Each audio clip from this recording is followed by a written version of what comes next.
And well, here we are.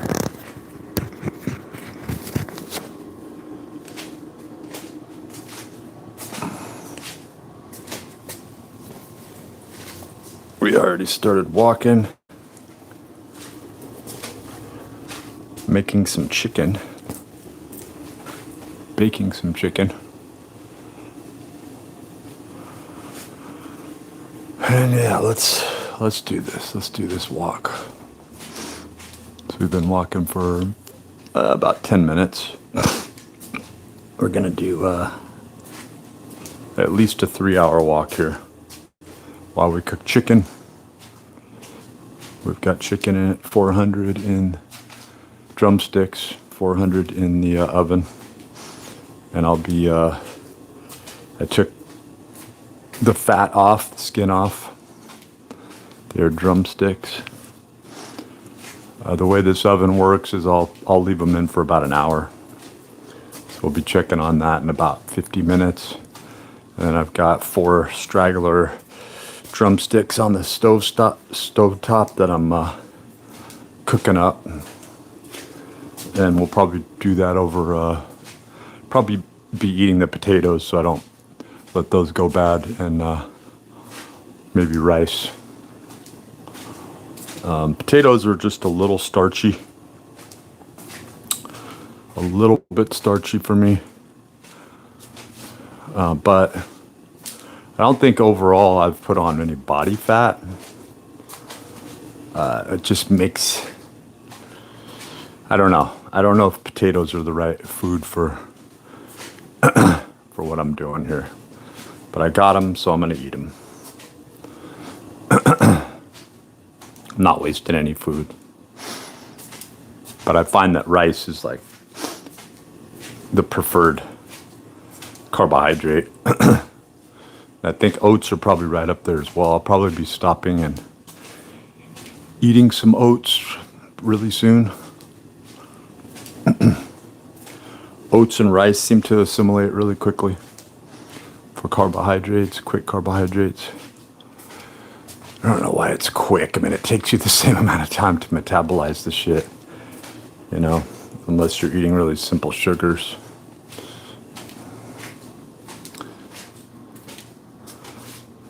Which I probably should have gotten more of.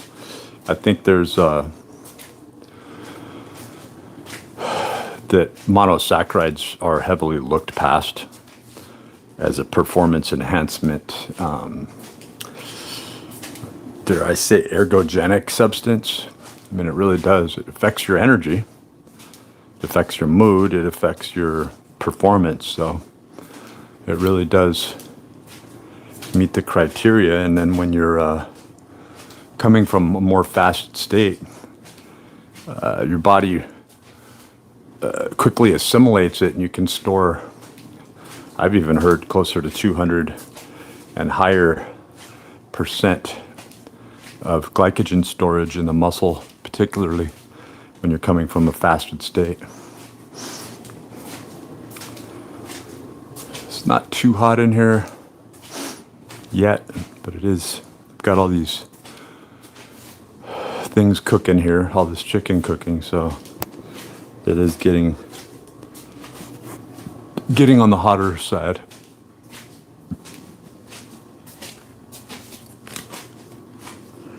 And again, we'll be doing like a 3-hour walk session here.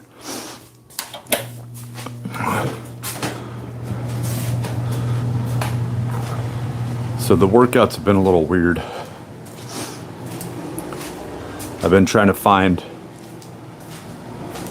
a good power pivot point where I'm doing more power-based exercises. When I say power, I'm moving more resistance, moving more weight. And the angle, obviously, is a big issue, like doing those hanging, that's not the only exercise, but the hanging bicep curl with primarily body weight. What ends up happening is you're curling, but you're not just curling straight through like that. You're curling and then pulling in. So you're hitting different areas of the bicep, but you're also obviously involving the lats like in a chin up, right? And probably, I don't know if the rhomboid would be really that involved. I mean, obviously it's there to support, but how necessary is it from a hanging movement? But you do, I mean, you can feel the core, you can feel the serratus muscles. You can feel a lot of those same muscles that you would use in any overhead pullover type exercise, right? You are essentially pulling over, but you're doing it more in a static sense. And everything is ultimately transferred over to the wrists, the forearms, the biceps. And I would venture to say that the front delts are involved too, and the rear delts as well, just to ballast and balance out the exercise. So the shoulders are involved. And you wonder the efficacy of the exercise. That is what you're really skillfully rendering from it. But it is a challenging exercise, especially with added weight. So I tend to go back to that one. I'd be curious to see, you know, what's it called, electromyography, or to see just how much muscle is lighting up during that hanging exercise. Right? How many muscle cells are involved there? I've got some chicken. I'm gonna dump out some of that chicken broth. Gonna be cooking stovetop for chicken drumsticks for a little while here. Get a little salt on there. I find chicken drumsticks to be disgusting. This is just the financial availability right here. This will be plenty for me to eat, 4 chicken drumsticks. And we won't be eating this right away. I've got one more scoop of protein powder left. And then I've got ample amounts of sardines and tuna over here to last me as well. And we'll be adding in boneless, skinless chicken breast next month's order. And doing lots of egg whites. Doing like throwing a lot of egg yolks away. I saved these egg yolks, and I don't think I'm going to even end up using them. The ketosis, again, really messed me up. And I want to try and come up with enough glycogen. And it might seem like I'm like working against myself, but by going into this walk and oxidizing, thereby you know, doing 2 or 3 hours, thereby really tapping into my fat reserves, right, with this long, slow distance. I'm just aiding to my metabolism and my blood flow, getting things moving, you know. So we'll be hitting a couple packets of oatmeal here real soon.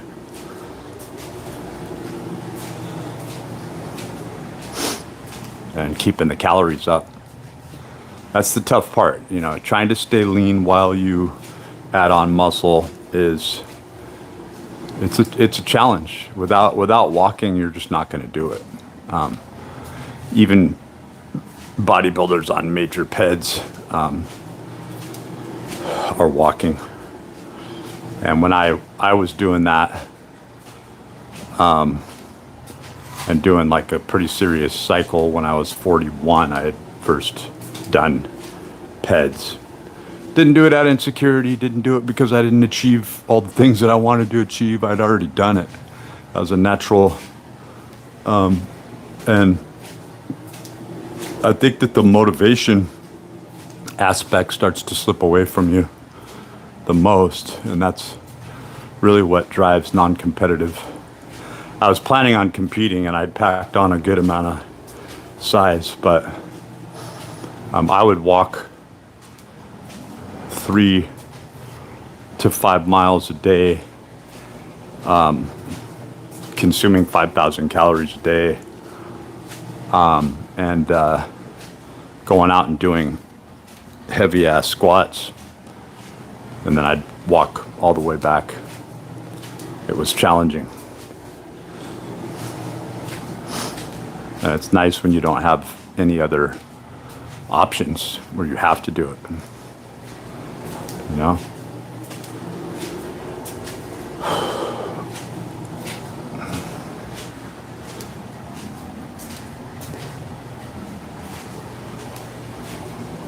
But it keeps the fat down.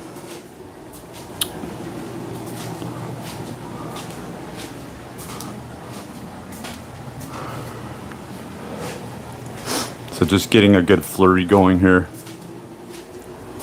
Getting some good circulation. Sometimes I try to break up just how I'm feeling and then end it, you know, but and then going on to other thoughts, ideas that I have that I like to play with. I noticed Red Panda Koala backup channel is really posting up a lot of Amy Eskridge. It's I say young lady because she was still very young. So she was like 32 back in, I think she'd be about 35 years old now. I think that she was killed off, right? I mean, it's one of those things where everybody's like, well, she was killed. She was talking about anti-gravity, supposedly had this huge education behind her, cracked the code, but she was also, she may have been under major duress without talking about it, through psychological and spiritual, we'll say spiritual, cymatic warfare. Because I noticed in a lot of her interviews, she's slurring as if she's been popping a lot of pills, drinking, or even doing ketamine or something like this. And she was still cognizant. She was still very able to communicate. But then when you look at what she was talking about, you know, she was talking about people that she had a paranoia about her. And she probably, rightly so, she probably was justified in her paranoia. But this whole anti-gravity, I say anti-gravity, but then I'm noticing that a lot of people say anti-gravity, and I'm going, is there something there? Because when you, like, I posted something up to this effect where you go, okay, somebody corrected me and I put anti-hero. And I'm like, no, I didn't say I'm an anti-hero. I said I'm an anti-hero, that which comes first, right? So I almost think there's something to that. When they say anti-gravity, they're actually meaning to put the E instead of the I, and it makes sense because I've broken this down. You know, there's a gematria and a symbology, but even more so, there's a base code to how the English language in particular is put together, and how a small e does represent energy. A large E represents a greater amount of energy, or first energy, or a cycle, right?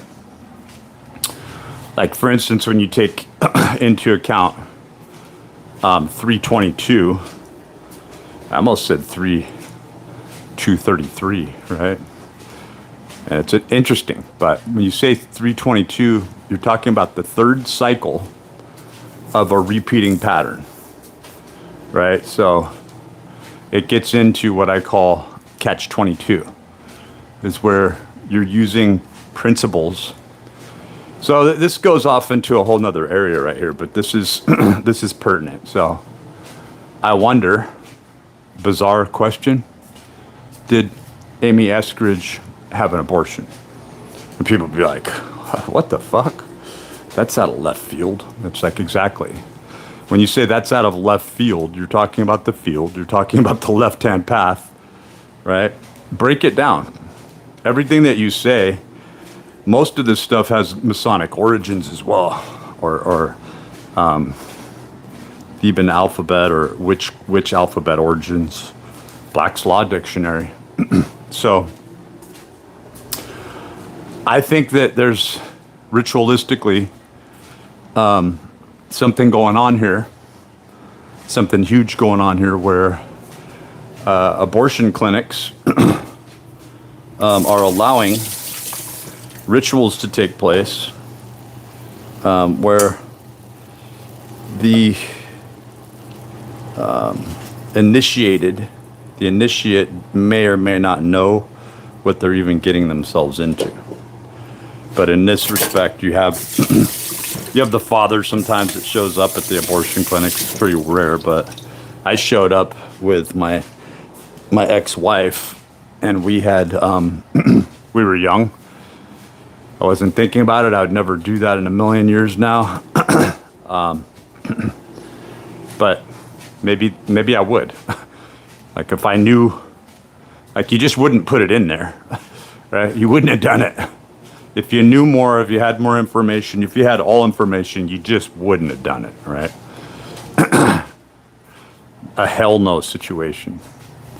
And then you get into how demonic possession or entities take hold of you, but then you have to break it down and go, well, what makes you think it's a demon?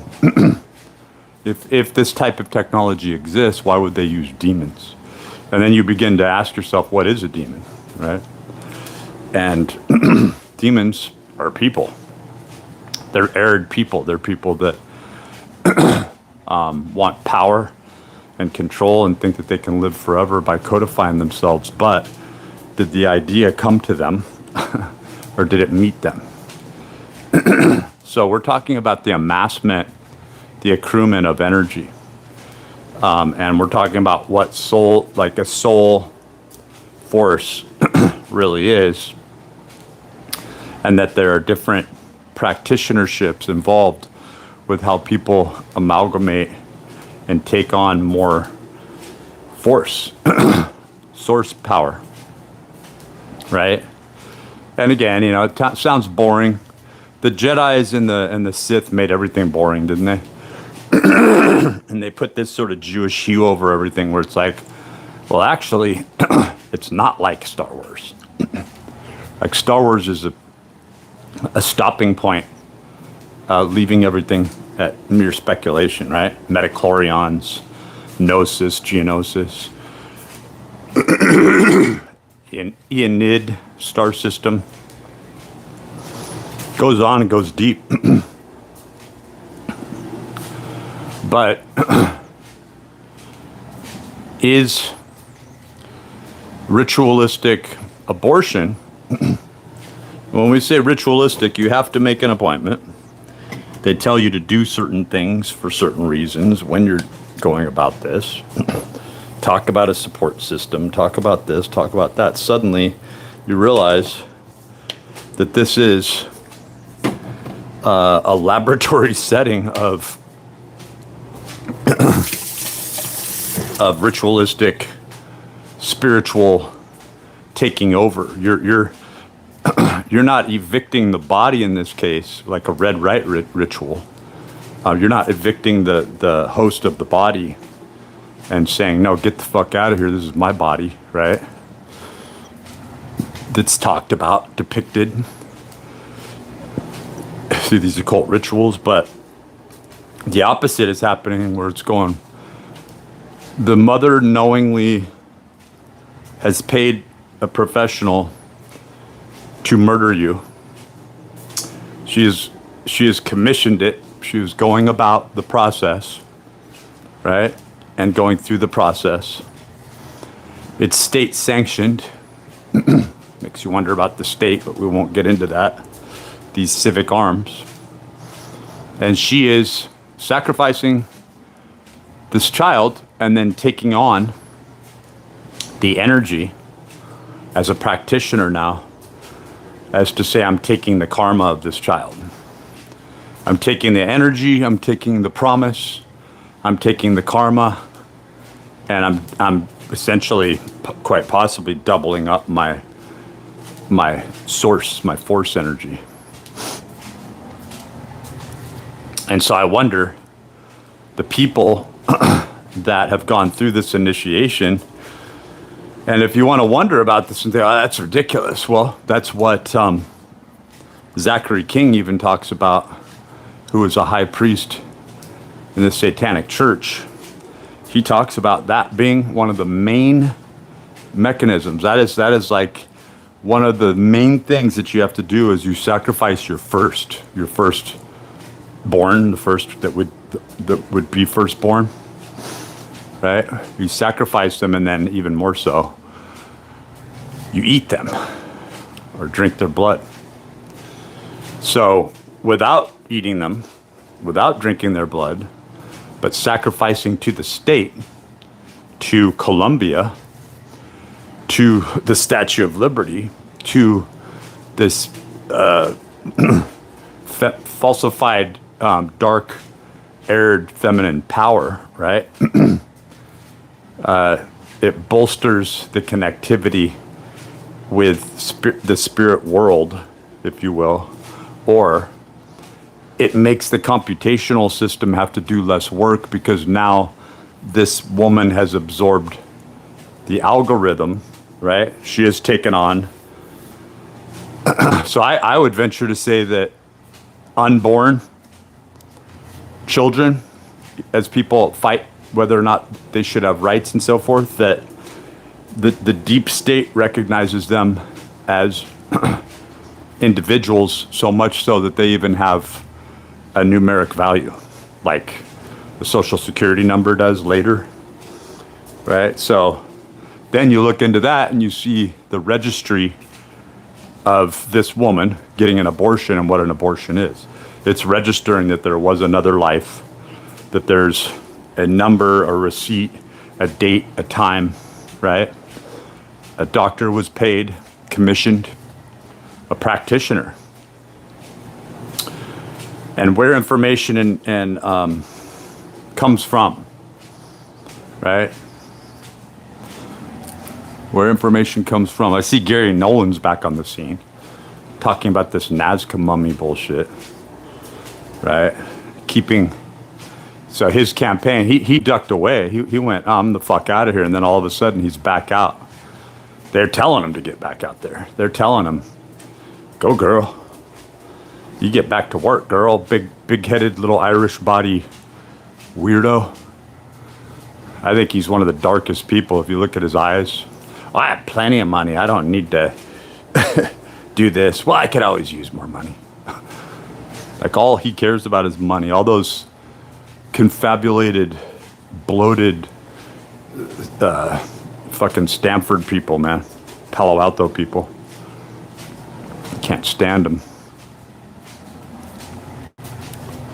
Sucking their cheeks in, acting like they're on some higher level, you know. But that's what you're going to find around any collegiately based. And you know, it gets me thinking about JJ Vance on. Yeah, that guy's a rock star, man. He even mentioned my family heritage lineage for the first time. Brought it up. Does due diligence at diving in. I was a little skeptical about him. Like, is he in fact an operative? I think everyone's thinking about that about everyone right now, right? Is this person AI? Are they operatives? Are they like? You begin to look at little nuances with quirky behavior, and you go, still that seems synthetic, right? Or it seems too clean, right? The edges just seem too clean. So he was talking about some, like that show last night that he did was insanely good. And it went on for about 3 hours. Six Senses, I think it was. I haven't joined up to him yet, but I'm going to. It's a good reminder. Can't remember his first name. But yeah, he really, that guy really understands like a connection with esotericism and history, you know. And then JJ Vance is really deep.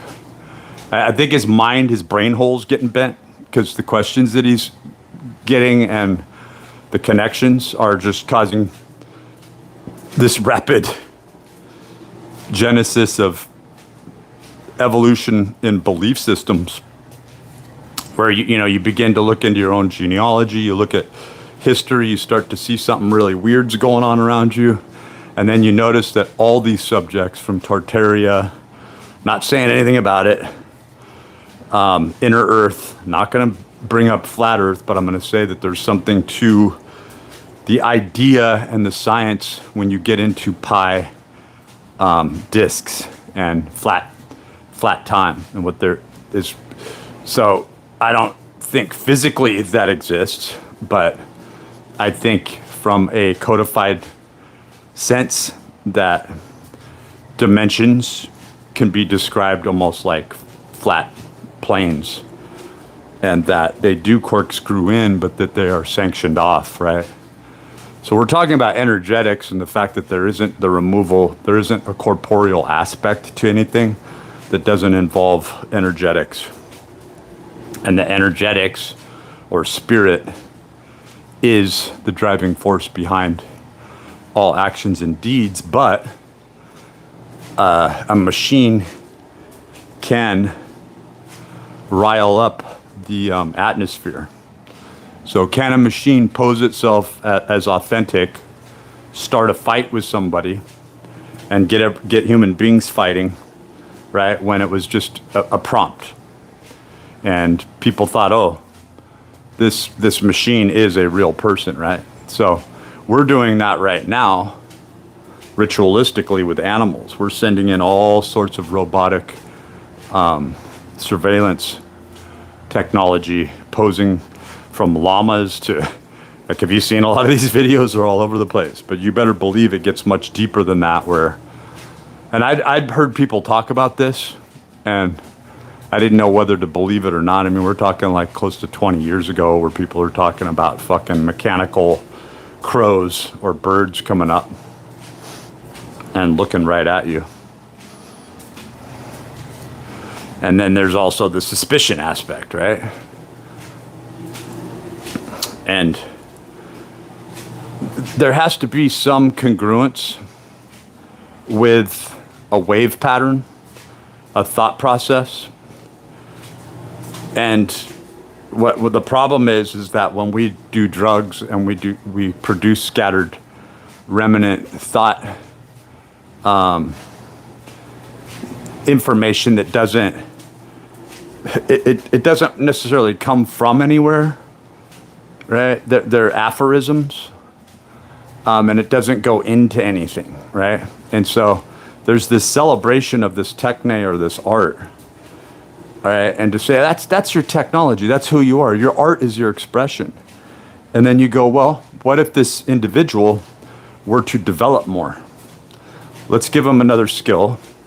Let's boost up their income a little bit, right? Let's maybe even boost their IQ up. Now, are they going to produce the same art? And it's like, well, no.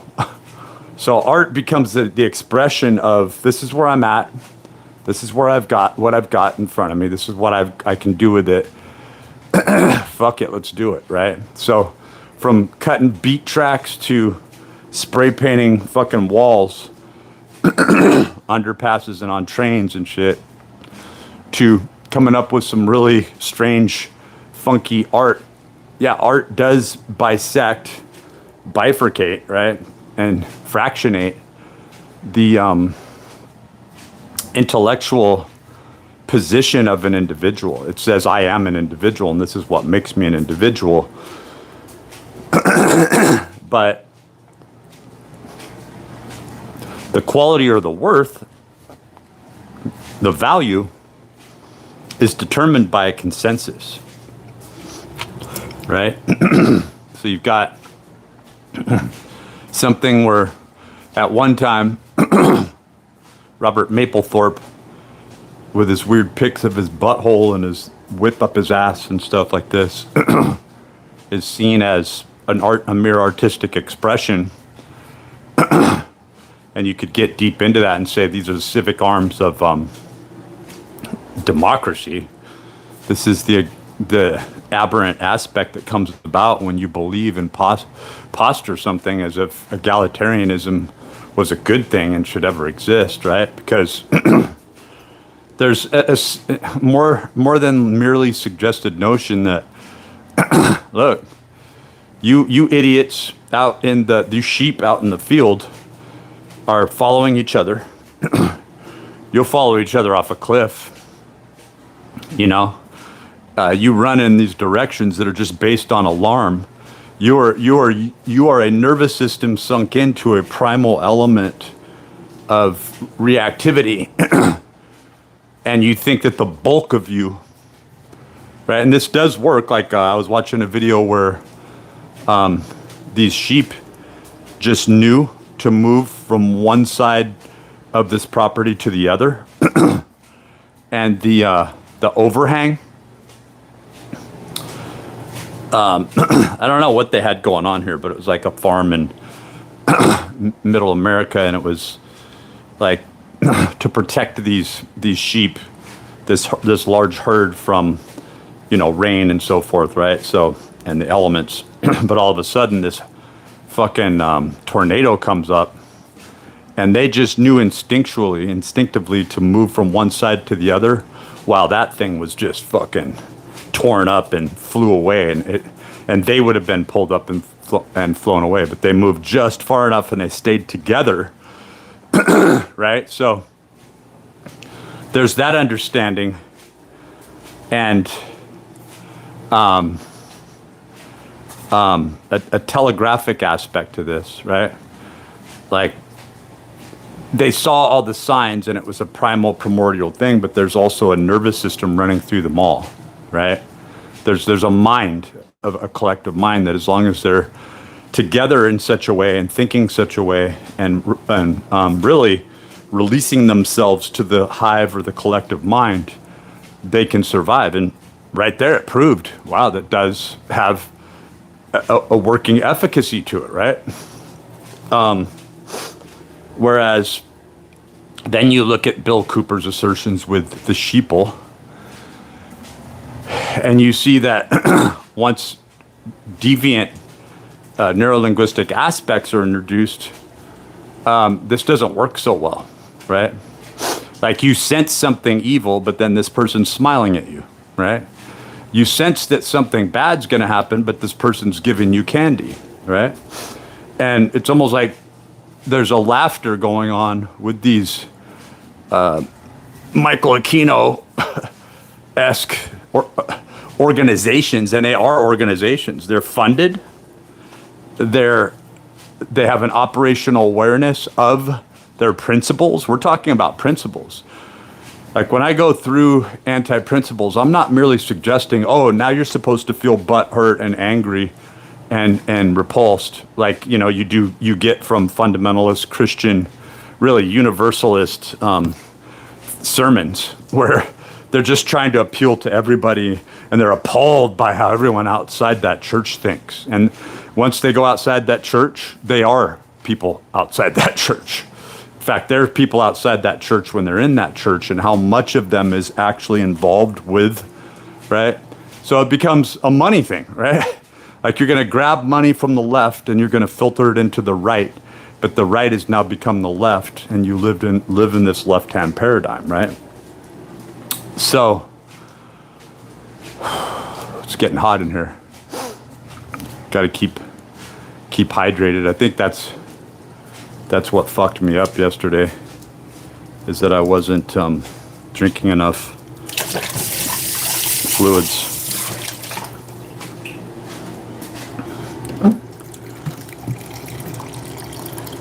We're going to keep taking those fluids in. I think I actually have some really cold water in the refrigerator that I should be drinking instead.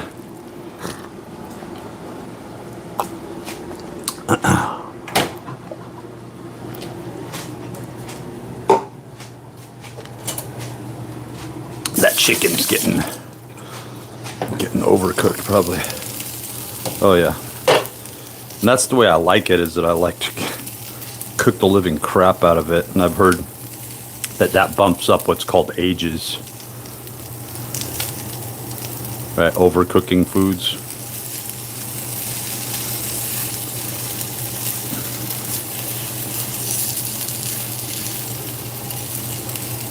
And that's what makes them taste good, right? And it destroys the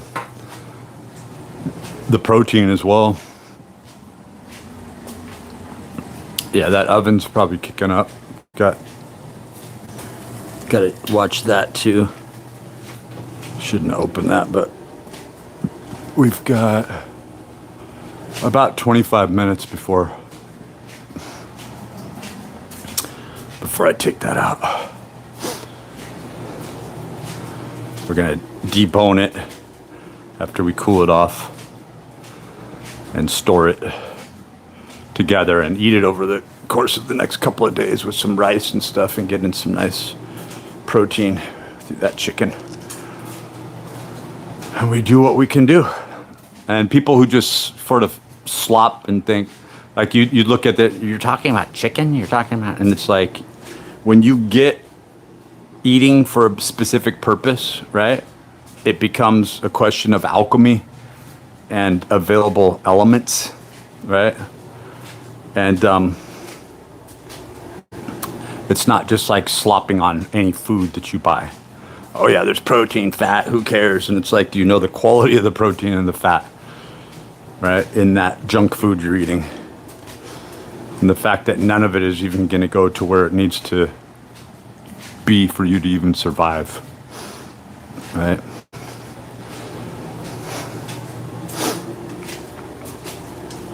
Yeah. Getting uncomfortable, that's for damn sure. Turn on that.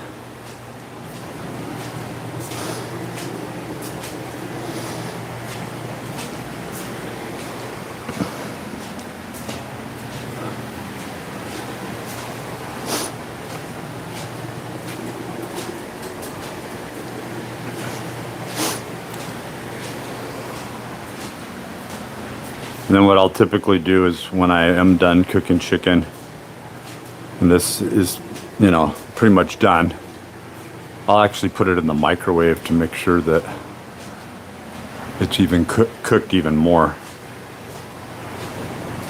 Because I'm not wanting to get sick from that shit.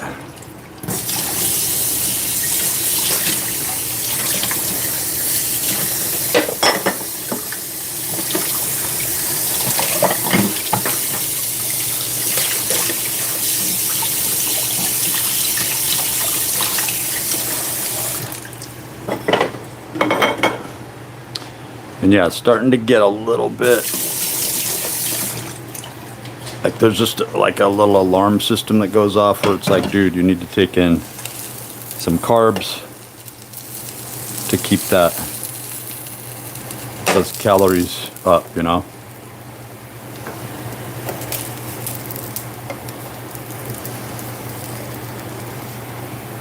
And not enough people take that seriously. Like what's considered like a bodybuilding diet should just be everyone's diet. Like, don't you want your cells to be healthy? Don't you want to be able to eat whatever you want to eat whenever you want and have a metabolism that's just cranking away to the point where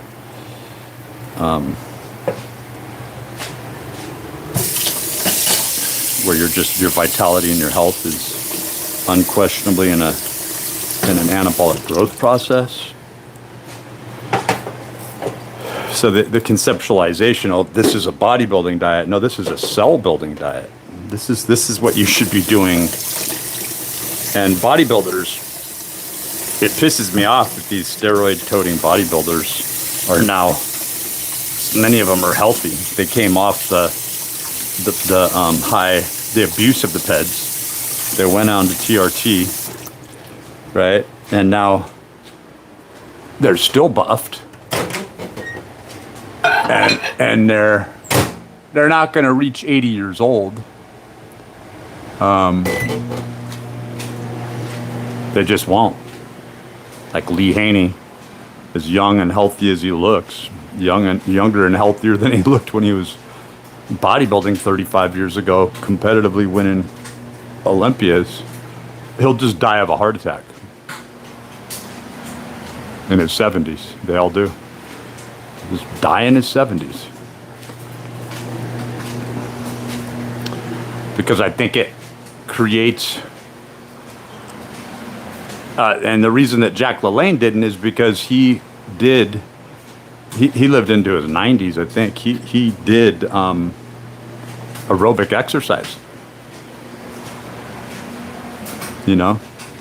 He went in and did aerobic exercise and went way off the chart. He stopped doing the PEDs altogether. To where he had that Jack LaLanne like fitness thing going for years. Way before my time. But he obviously did not do steroids. Like if you ever watched that, I'm surprised I haven't seen that on YouTube actually. But he had these little stick legs, little tiny stick legs. But he's really impressive. He was very strong. And it's funny.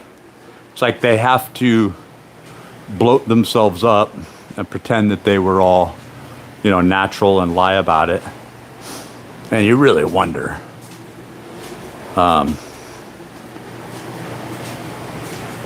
Like Chuck Yorton, who beat Arnold Schwarzenegger in like 1966 or something for the Olympia, right?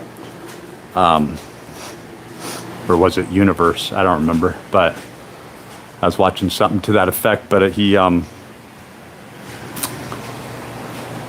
claimed to have been natural till he was much older, flexing and posing. And it's really hard to say. It's really hard to say. Like, it's really hard to say. You don't want to think that people are like bad people. And a lot of times they want to represent something through that ideology. They're, and maybe they're thinking, maybe he was thinking about his daughter, right? His daughter started that whole Quest bar. I've had those.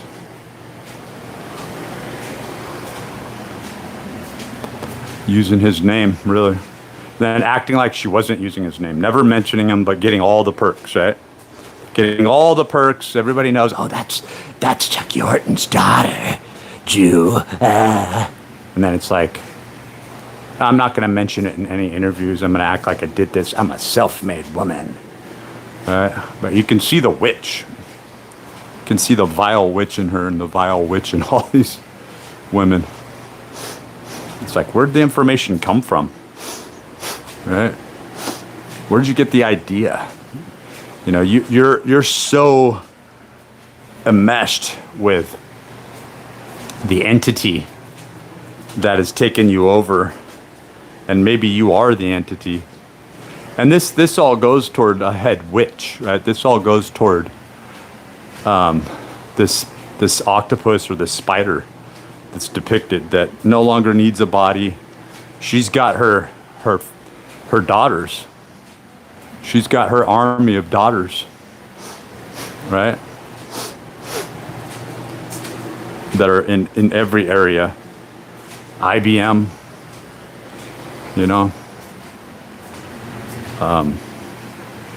who's it? Steiner.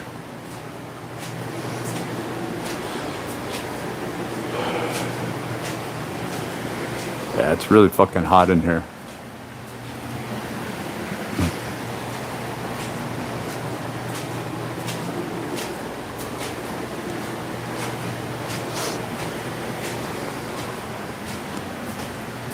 Yeah. It's uncontrollably hot. It's like, it's gotten to the point where it's like, why am I even exercising while I'm cooking chicken? This is so stupid. Literally getting stomach ache from this shit.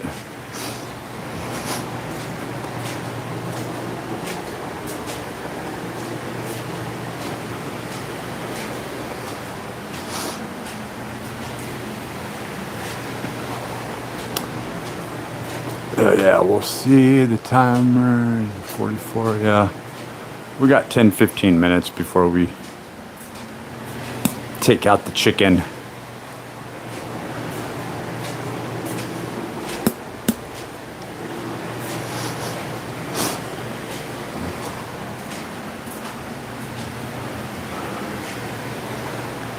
I'm actually gonna cook that chicken again in the microwave. I just don't trust that shit. I just do not trust it.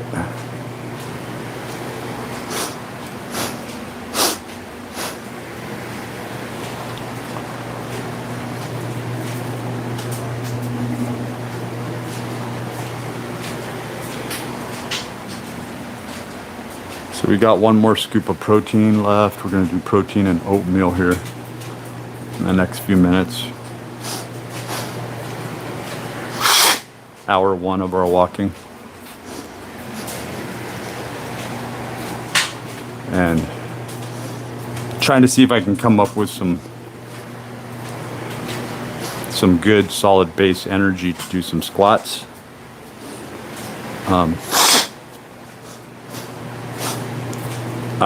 I've been on like kind of a sorta kind of going on in this every other day sort of thing, but not even lamer than that. But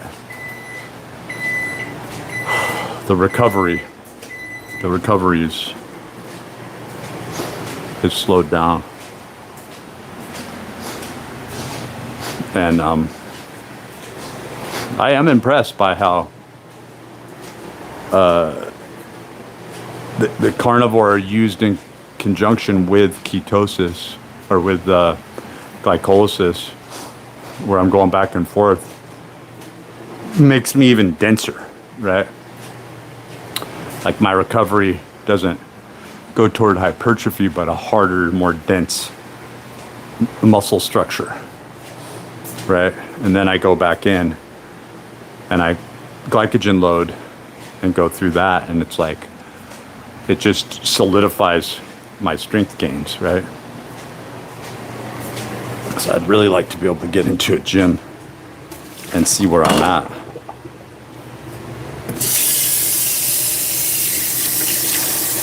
That isn't going to happen anytime soon, probably. You never know.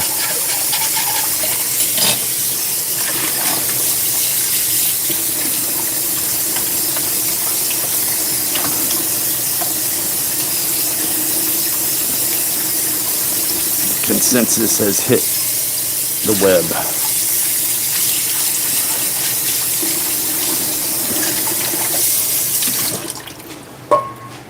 There's no longer a fascination or a feeling of, wow, I was over there all alone near that river and just had this weird feeling come upon me, these thoughts. And now people, the first thing they think is, holy shit, the government's sinking into my brain. There's some technology or some weird ass unexplainable shit like some psyop mind control, extraterrestrial, who knows, maybe inner earth dwellers that are trying to hack into my brain, you know. But the one thing that people stick with is like this familiar visitation type of thing, you know, this concept of that certain families have been picked and maybe even engineered to, like I'm thinking about Amy Eskridge, right? And to sort of go about this sort of mind thought process, like she was, if you look at it, if she was ritualistically sacrificed and she was supposed to come up with anti-gravity, and she was owned by the state, Columbia, the field, the left-hand path, witchcraft, witch-or literature, right? And that she's a daughter, she's used on a chess board, so to speak. The information is pumped into her and through her. There's a certain amount of inspiration that has to take place within her, but without getting these clues, these messages, and this information downloaded into her from elsewhere. So it's all collective, right? And she is then pulled back. right? It seems really cruel. Like, I brought this up last night in chat on JJ Vance's show, Operation GCD. Great show, great chat session. Amazing, really. I can't say enough good things about it. But talking about Washington and the fact that, isn't it odd that he would go through all this? He'd be inducted into the Masons. He did nothing wrong, and then they killed him. and it's like, do you really think they killed him, or do you think that they just pulled him back? He did his job. He needs to be martyred. It's not about the existential of how he's seen or perceived. It's about the fact that now the body has to die. We got his soul. We've got his code, right? He's a part of us. He'll live on through us. The body is now ineffectual, and he's gonna die before he degrades. We're taking the pain away from him, right? And then there's like this written code going on here. It's probably written somewhere. All right, I'm getting hungry, cranky. Blood sugar's dipping. Before I get tripping and my gains get slipping, I gotta eat some oatmeal to get a grip on. Get a grip on before I'm slip on. Keep on, pimp on. So I can have enough money to stay up the Kempton. And that reminds me, my kids are gonna be going to Hawaii with their terrible mother, who had several abortions. And the contention these witches hide behind is prove it. And then you look at it and it's like, you can't prove it. All that information has been wiped away, but it is archived and it is saved somewhere. And they do know it. And you better believe that, like, when a girl who doesn't have anything, she's broke, she's amorous, she's pregnant, she's 15 years old, she doesn't know what the F to do. She might even be good in school, but she's still dumb as a dingbat. Something is aware of her. She goes off to get that abortion, and suddenly she feels like she's imbued with womanhood, right? She has she's been pregnant. She's gone through a hormonal shift and change. She's now going through maturation and maturing. And she also, knowingly or unknowingly, sacrificed her own child and took on that energy. And she's owned by the state. That's the thing. The state is a state of mind. It's a state of being. It's to stay within a certain state of mind or a certain framework of thought. And so when you do that, you are giving, and people think, oh, you know, I wouldn't eat my aborted child. I wouldn't drink their blood, right? Because that's conditioning. But at another time, yes, you would.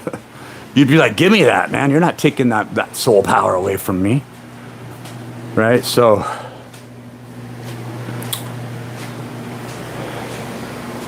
it's yielding the contents and saying, look, we're going to use the contents of your child, your own DNA, right? Where you have placed yourself above this child, right? You have taken the place of this child. You have taken this child, you have wiped away this child's existence. You've said you're not going to reincarnate. And even more so, what we've done with our technology, you know, speaking the devil's advocate sort of thing, the statement is, you know, we have already inducted you in, and used a certain sort of spiritual technique or technology to say, look, this child's wiped away, and you have taken on the energy of this child, right? And even more so, you are my child. You are the, speaking again, devil's advocate, as this head witch, this weird ass sort of energy that we're talking about. Well, you have taken the energy of your daughter, and you are all my daughters, right? And you are thereby doing this to support me, right? Because you are only one aspect of the zodiac, whereas I am the amalgamation of all zodiacal persona, personality, and information. Yeah, it's so uncomfortably hot.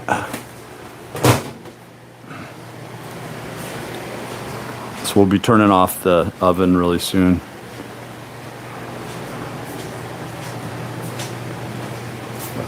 How long has this been in here? 58 or 56? 56. It's been in there almost exactly an hour. Let's take a look at this shit.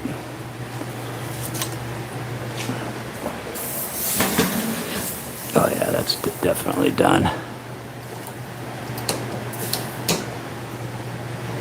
Shut that shit off. Let that cool down a little.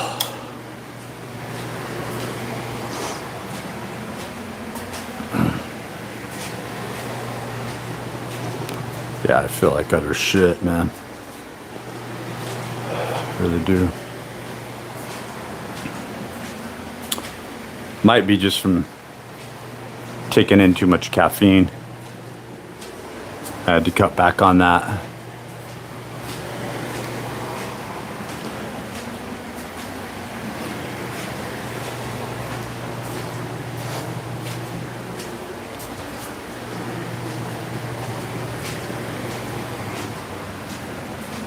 But yeah, we got in some shoulders and some arms yesterday. I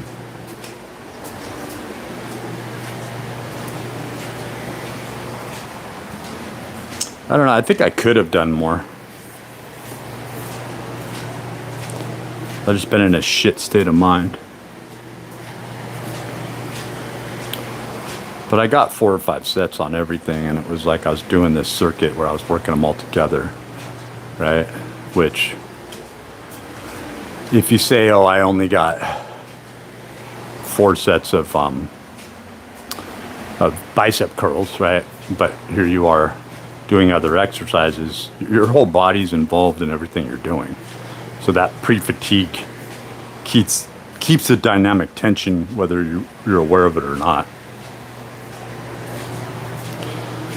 So we got like 14, 15 sets altogether, which is a base. It's a good base. I think my base was more like getting those 9 sets in, where I got 3 sets, solid sets of each exercise.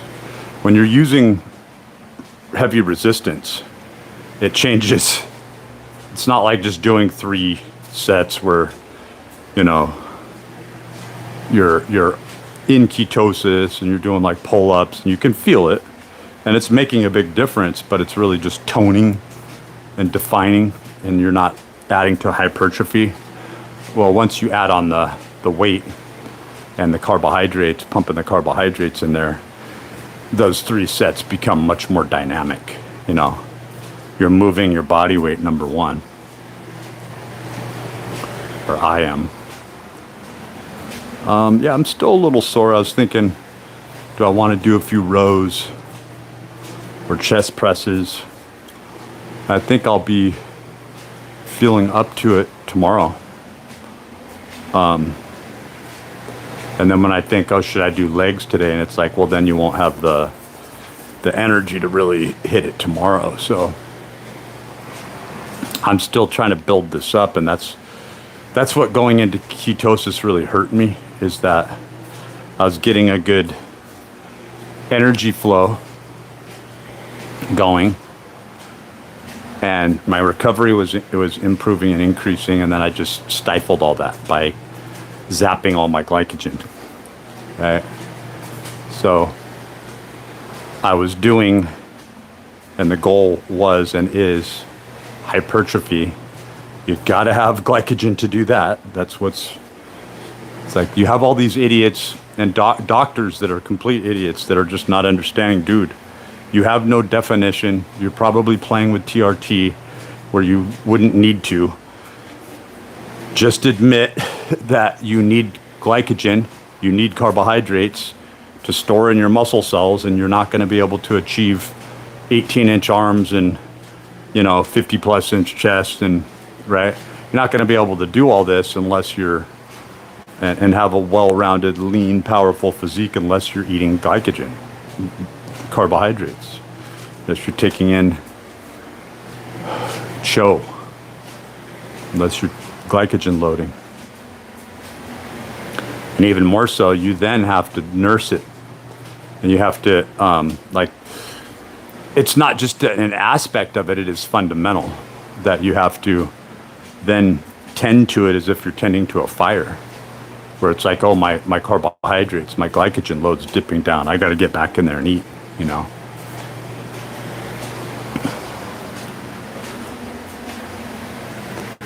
All right.